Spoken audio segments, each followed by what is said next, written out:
जय जय रघुवीर समर्थ महारुद्र हनुमान की जय। आज आपण 9वं स्तोत्र पाहणार आहोत। हे स्तोत्र म्हणजे केवळ 3 श्लोक एकत्र करून झालेलं आहे। सगळ्यात लहान असं हे स्तोत्र आहे आणि यामध्ये आर्त भक्तांसाठी एक उपासना सांगितली। योद्धा विशेष करून जे मावळे आहेत, स्वराज्यासाठी जे प्राण हातावर घेऊन लढतायत, अशांसाठी मारुतीरायांचा एक पाठबळ त्यांना प्राप्त व्हावं म्हणून त्यांनी करायची उपासना एक सांगितली आहे। आणि हनुमंतांना रामरायांनी कोणतं कार्य दिलेलं आहे, ते कार्य हनुमान कसं करतात याचं वर्णन करणारा 3रा श्लोक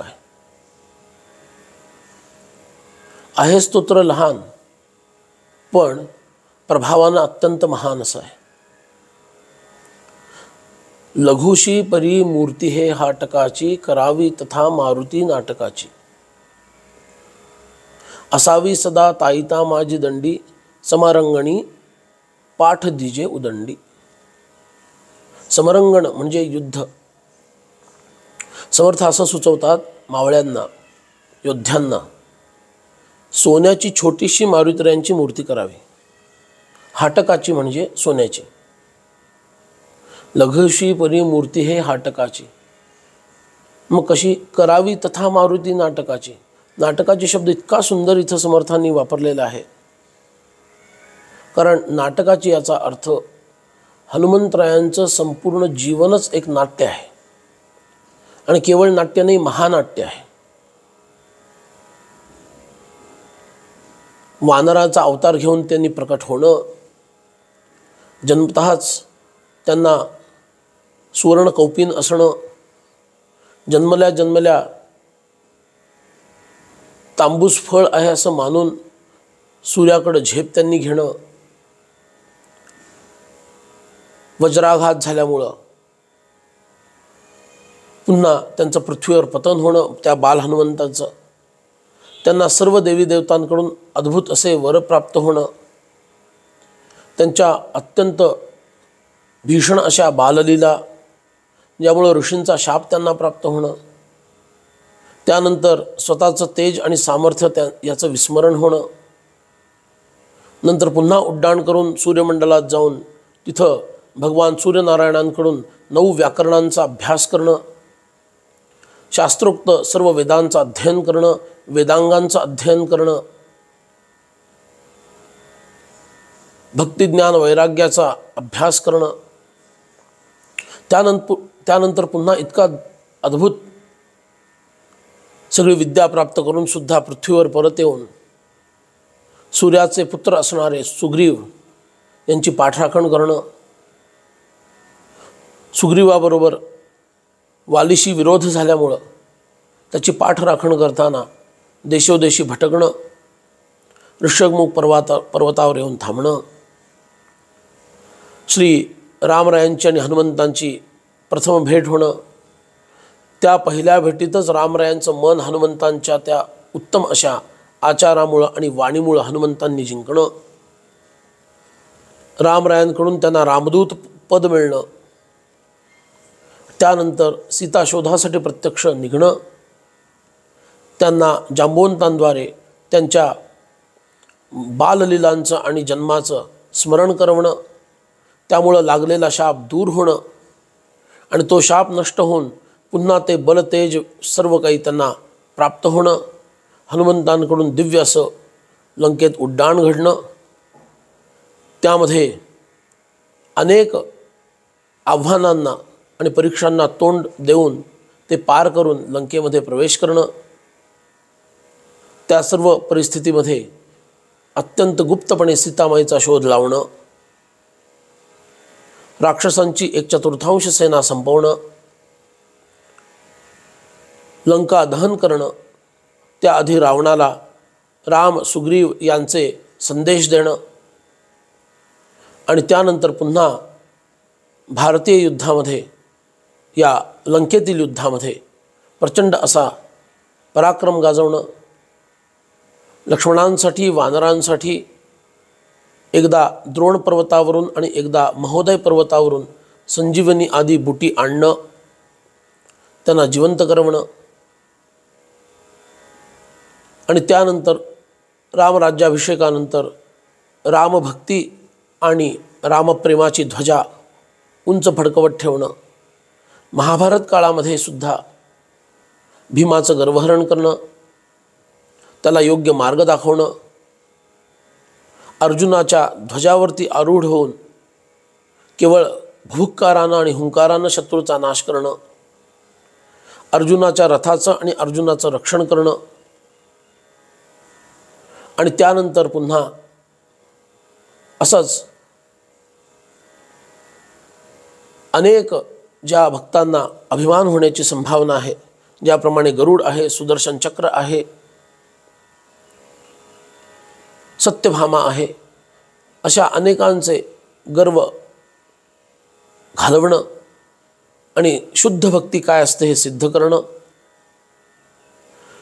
शनीला संयमित करणं आणि रामभक्तांना शनीचा त्रास होऊ न देणं आणि आजपर्यंत जितके भक्त झाले, मग ते तुलसीदासांच्या चरित्रामध्ये असेल, समर्थ रामदास स्वामींच्या चरित्रामध्ये असेल आणि अन्यही संतांच्या चरित्रामध्ये, अशा प्रकारे आपल्या भक्तांचं सतत रक्षण करत राहणं, याला म्हणायचं मारुती नाटकाची. संपूर्ण हनुमंतांचं चरित्र हे नाट्य आहे. म्हणून समर्थ सुचवतात, याच्यातील कोणत्याही एका घटनेशी संबंधित असणाऱ्या हनुमंतांच्या त्या रूपाचं तुम्ही लहानसं एक असं सोन्याचं मूर्त रूप निर्माण करा. लघुशी परिमूर्ती हे हाटकाची, करावी तथा मारुती नाटकाची. मग काय करायचं, असावी सदा ताईता माझी दंडी. एक ताईत करून त्याच्यामध्ये तो हनुमान ठेवावा आणि तो आपल्या उजव्या दंडात बांधावा. कुणी? योद्ध्यांनी. म्हणजे समरंगणी पाठ दीजे उदंडी. समरंगणामध्ये युद्धभूमीवरती तुम्हाला हनुमान तुमची पाठराखण करेल असा निर्वाळा इथं समर्थ देत आहेत. पण त्याचं नित्यपूजन मात्र त्या मारुतीचं व्हायला हवं. हे योद्ध्यांसाठी समर्थ सांगतात. देशभक्त योद्धे जे आहेत त्यांच्यासाठी सांगतात. पुढचं जे सांगितलं ते तुमच्या आमच्यासाठी सांगितलंय. ठसा हेम धातू वरी वायुसुतू, तथा ताईताचे परिरोप्य धातू. तयाची पूजा मंदवारी करावी, बरी आवडी आर्त पोटी धरावी. आर्त म्हणजे आर्त स्वरूपाचे जे भक्त आहेत, ज्यांना काहीतरी भगवंताकडून हवं असतं, भगवंता माझं रक्षण कर, मला अमुक दे, मला तमुक दे, अशी भावना असणारे अनेक सकाम भक्त असतात. आर्त आणि कलियुगामध्ये आर्तता फार जास्त आहे. अर्थात ती भगवंतासाठी कमी असते आणि प्रपंचात सगळं ठीक व्हावं म्हणून जास्त असते, हे खरं. पण तरीसुद्धा त्याला भगवद्गीतेनं आर्तभक्त म्हणून त्याचा सन्मानच केला आहे. म्हणून अशा लोकांनी काय करावं, एकतर ठसा हेम धातू वरी वायुसुतू, सोन्याच्या धातूच्या एका तुकड्यावर मारुतीरायांचा एक ठसा उमटवावा. हेम म्हणजे पुन्हा सोनं. तथा ताईताची परिरौप्य धातू, किंवा चांदीचे हनुमान ताईतामध्ये घालून ठेवावे. चांदीचे, ज्याला सोनं शक्य आहे त्यांनी सोन्याचं, ज्याला चांदी शक्य आहे त्यांनी चांदीचे. ठसा हेम धातू वरी वायुसुतू, तथा ताईताचे परिरौप्य. रौप्य म्हणजे सोनं, रूप, रौप्य धातू. आणि तयाची पूजा मंदवारी करावी.